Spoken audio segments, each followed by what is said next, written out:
расман муҳорибаи рейтингӣ дар вазни 61 кг байни чорум рақами рейтинг Марлон Вера бо рекорди 23.9 ва шашум рақами рейтинг Дэвисон Фигередо бо рекорди 23.3 рӯзи 3 август дар турнири UFC Fight Night дар Абу-Даби. Ассалому алайкум дӯстон, хуш омадед ба шабакаи мо. Дар навори имрӯза оиди тозатарин ва муҳимтарин хабарҳо аз ҷаҳони ММА гап мезанем. Моро бо лайк ва комментариҳои худ дастгирӣ кунед. Мо бошад наворро оғоз мекунем. доруҳое ки айни замон шумо дида истодаин доруҳои гиёҳии босифат аз ширкати шифофармо мебошад ки шумо имконият доред ки ҳамаи ин доруҳоро бо нархи арзон дастрас кунед.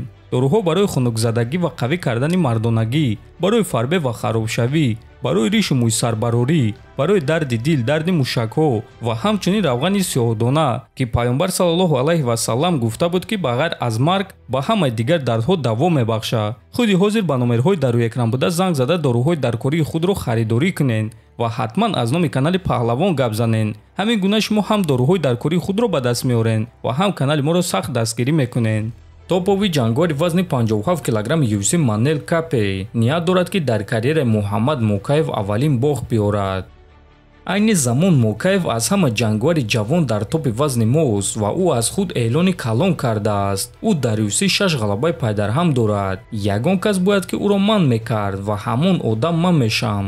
ман ният дорам ки вазифаи худро иҷро кунам ва кори ман ягон вақт дилгиркунанда нест. ман доимо баромадҳои ҷолиб нишон медиҳам. ҳар гуна корҳои махсус мекунам.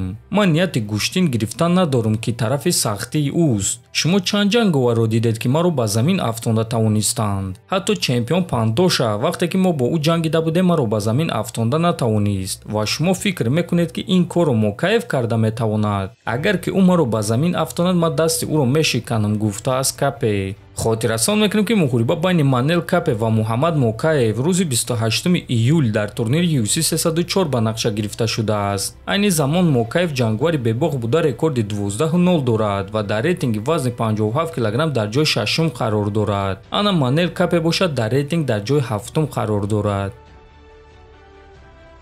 дӯстон, чӣ гуна ки медонед, мо дар чанд навори худ гуфта будем ки варзигари бебохти тоҷик Самандар Муродов ояндаи хеле дурахшон дорад ва ӯ дар ММА ба қуллаҳои хеле баланд расида метавонад. ин чизро дар муҳорибаҳои ӯ ва дар феъли ӯ дида мешавад. ва рӯзҳои наздик Самандар оиди тамринҳои худ каме маълумот дод ва ин суханҳои Самандар суханҳои моро боз ҳам хубтар тасдиқ кард.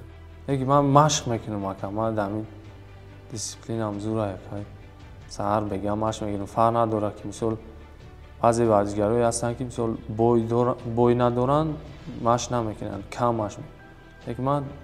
ман саҳар бегам машқ мекунам. дӯстон, чӣ гуна ки мо шумо медонем бисёри ҷангварон, махсусан ҷангварони хориҷӣ вақте ки муҳориба надоранд кам тамрин мекунанд ё ин ки умуман тамрин намекунанд. лекин Самандар гуфт ки барои ӯ фарқ надорад муҳорибаи таъиншуда дорад ё не. ӯ доимо дар як рӯз 2 маротиба тамрин мекунад. ҳамчунин Самандар гуфт ки ба ӯ виза надода истодаанд ва аз ҳамин сабаб ӯ дар UFC баромад карда наметавонад. аз рӯи суханҳои худи Самандар муҳорибаи навбатии ӯ бо эҳтимоли калон дар турнири UAR Warriors мегузарад.